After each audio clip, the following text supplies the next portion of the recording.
Good morning, everybody.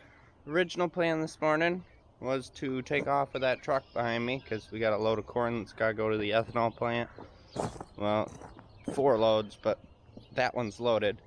But checking their hours last night before I went to bed, and it turns out they're not even open today. It's kind of silly. I figured the ethanol plant would be open on a Monday, but I guess not. And the rest of their hours for the week were TBD at the moment, so I'm gonna wait until probably tonight to check again, and that load will have to go probably sometime in the morning. But for this morning, we're gonna do some spraying. I think we're gonna go out and do some burn down. Got the Rogator 1254 all set up and checked over yesterday, so we should be ready to rock and roll today. Water tank's full. It's been full since last week because I started spraying last week. Yeah, last week we had a complication in the first field which caused us to just finish out a load that was on the sprayer, and then we have to wait for today. That bolt right there, that's a bolt that holds the steering cylinder on inside that metal shield, and that broke, and it took the end of a hydraulic line and a elbow with it, and so that was a fun experience getting that all put back together. But it is back now. The original day I could only find a grade 5 bolt. It's a 1-inch bolt that's 5 inches long. Put a grade 5 in it to get us through the day, and then got back, and the next day the bolts that we had ordered came in, and so last night I swapped that one out, and I also have one for the other side, so as soon as we're done with burn down I'm gonna swap the other bolt as well, just in case it's wore out like the other side was. So the other day I had prepped for a load by putting my AMS in the inductor already. So this has been sitting since, I think it was Thursday. Should be fine. We should be able to just put some more water in there and then start pumping it out. So we'll put this down here. Our pump's all set up. We went through and we had a couple of leaks in a few different places. When we did 28 on the wheat, got those fixed. Now everything's tip-top shape, ready to go. This is our chemical warehouse space that I was talking to you guys about. Said we were going to start building one. Well, here it is. And we have my 2 totes glyphosate. This one's from last year, carryover, so we're still using that, and we probably won't even be done with it today. There's 25 some gallons in there. 240 atrazine and list, 1 pallet of AMS, all our glufosinate or Liberty, but this is generic, so it's not actually Liberty like this jug is, and then another pallet of AMS in the back. Now skid steer doesn't fit through this anymore because of these totes. It fits through the door, but it won't fit through here. So we went out and bought a pallet jack for moving stuff around. Works pretty well.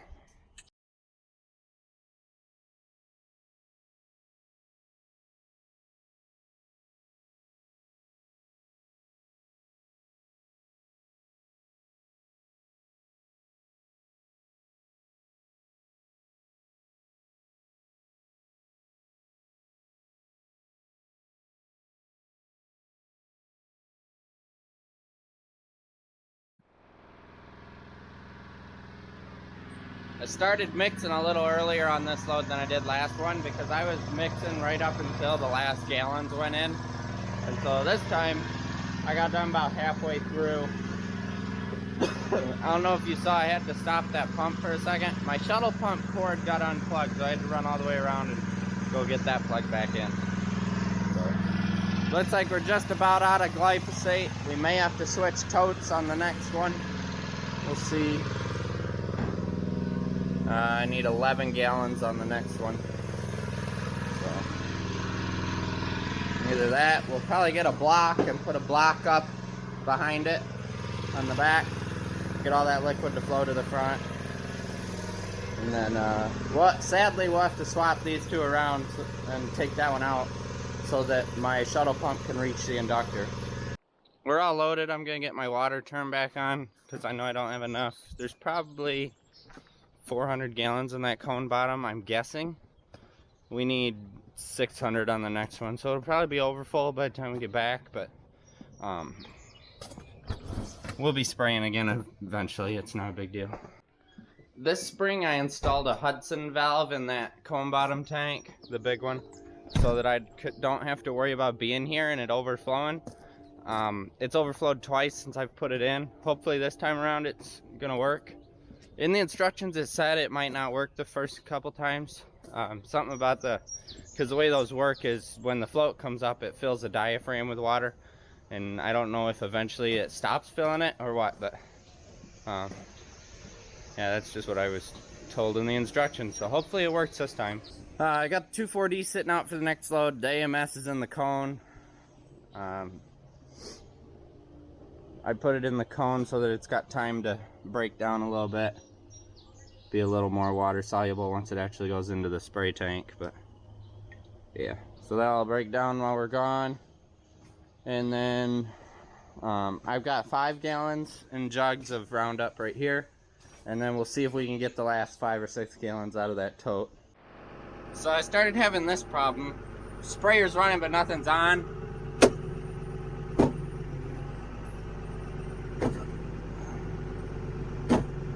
Just a sec.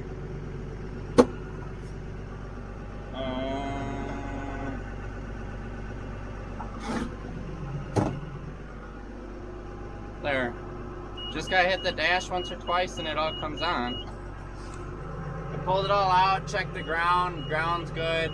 I put dielectric grease in each plug. I don't know if the one has some loose wires in it. I was feeling around, but if it gradually gets worse, I'm gonna have to call Farm Depot and have them down here to look at it, because they advised me to replace the instrument cluster, and I did, and that was about $2,500 to do that, and it's not really doing what I thought it was. So. Well, this field's just too wet. I'm cutting ruts in quite a few places, so, and I want to no-till this field into corn, so we're not gonna mess around with it, cut ruts everywhere. I'm gonna take the closest route out and try somewhere else. Go down to might try one of the fields that we're gonna run the next load on, because that's the other field we're doing on the other side of the ditch, but that one's always wetter than this one, so. But we are gonna be working that one off, so I don't know.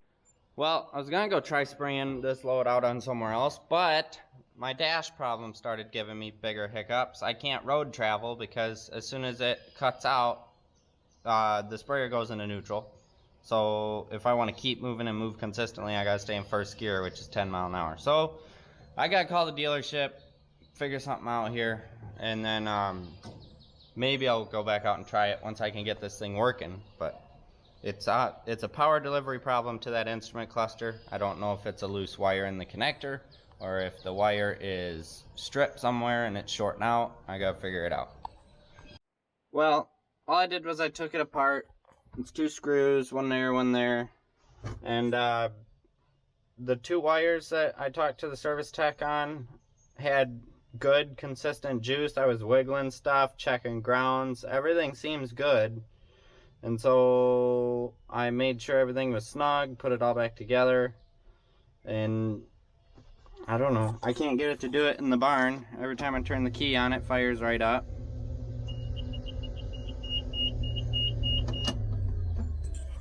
So we'll have to find out. I think I'm going to try and spray again tomorrow. We'll just let this batch sit, and then we'll agitate it up in the morning. Give it another day to dry out, I think, and then we'll go out and try the places where I ran that second load, or where I was going to run the second load. Yep, that's the plan.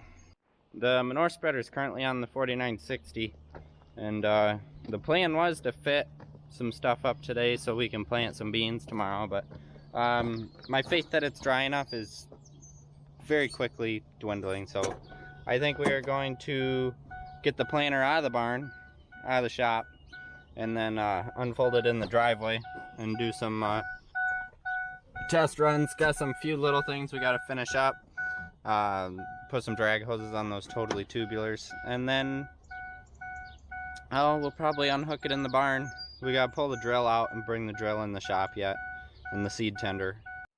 Unhooked the corn planter over there, right there. And so now we are working on the seed tender. Gonna have this ready to go. Got a vacuum rye out. I could have swore I cleaned this out, but I guess I didn't. I got to vacuum all that out and then clean out the crud that's in there. There's sprouts and stuff.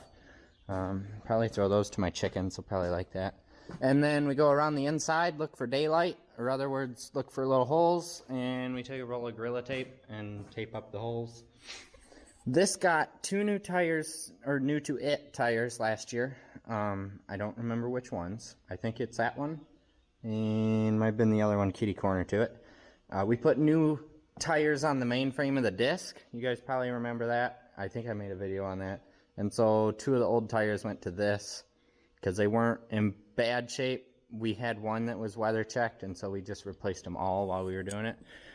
And so then we'll just go around, check wheel bearings, and that should be it. We have the battery topping off right now.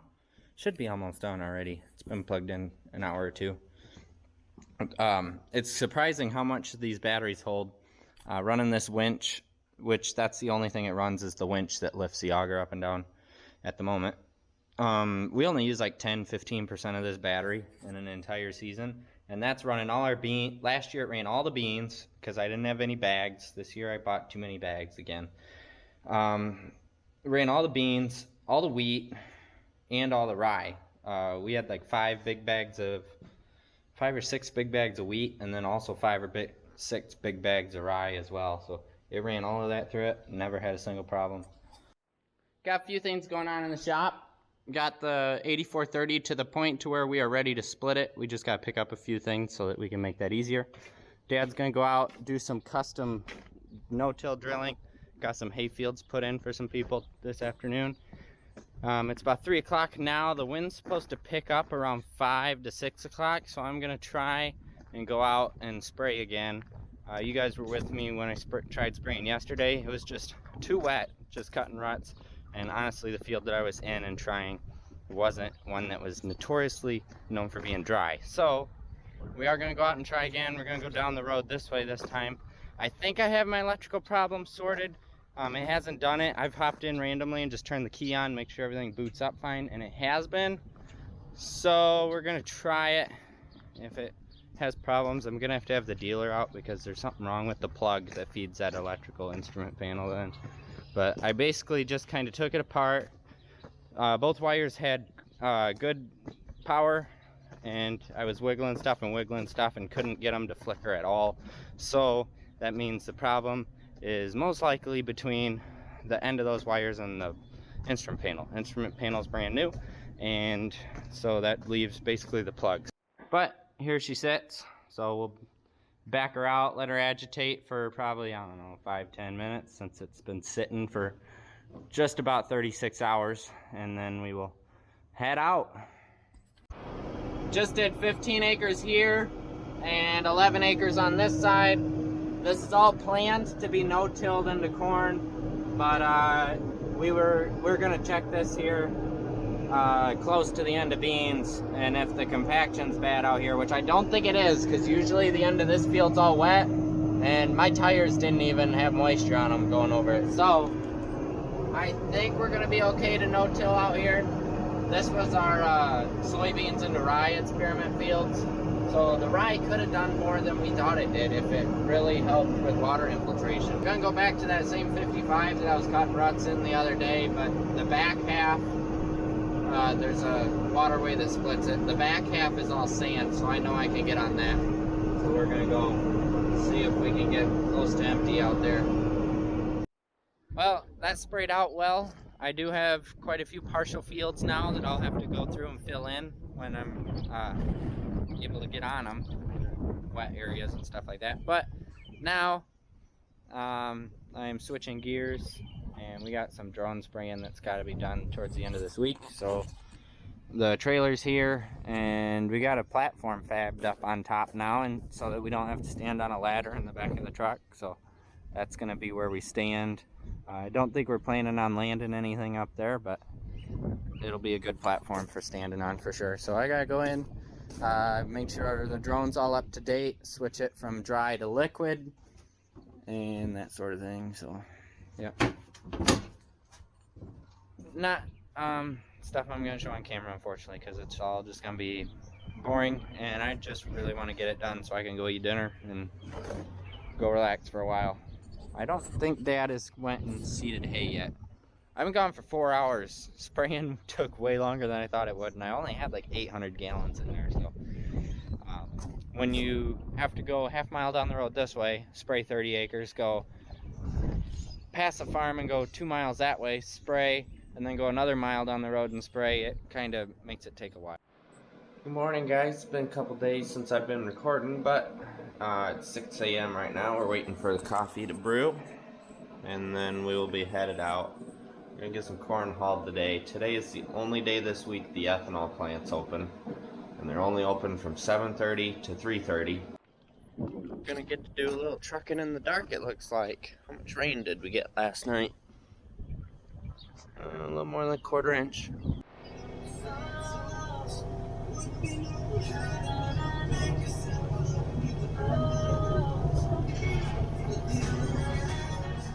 Well, we're here now, and we are all the way at the end of the driveway. This is like a half-mile long driveway, and the line's 3 trucks wide. Yeah, we're gonna be here a while, guys. So this may be a one-load day. But good news is, I was looking at their hours, they're open all next week, so we'll be alright. Well, we're now sitting in line to dump. We just probed in 76,000 pounds. Not too bad. Let me know in the comments, anybody who runs a 35-foot aluminum hopper bottom, can you guys get a full 80,000 on, or close to 1,000 bushel? I think ours is a 30 or a 34 foot, and it's steel. So I think that's what holds us up. But we physically run out of room in our trailer. But we don't want to get a 42 foot because that's a lot to swing into some of our fields and stuff. Oh, goodness. 3.5 hour round trip, guys. And just for reference, if you were able to just roll in, scale out, and dump, it would be about an hour and a half round trip. So just about twice as long as ultimate efficiency there. But we're back. The truck's in one piece. Trailer's in one piece. Gotta leave it outside the barn now. It's not gonna rain, so we'll be all right. Gonna load back up on Tuesday. They're open Tuesday through Friday next week, so we can either take multiple loads on Tuesday, or we'll probably end up doing 1 load a day or something like that until we get done, because I think we're gonna start planting next week. Maybe. For anybody wondering, I doubt anybody is. That truck, on a trip like that, it gets about 6.2 or 3 miles to the gallon round trip average, so not bad. It did drop down to, it went from 6.02 to 5.8 just sitting in line. That was insane. I think I burned a gallon or 2 just sitting in line up there, so that was ridiculous.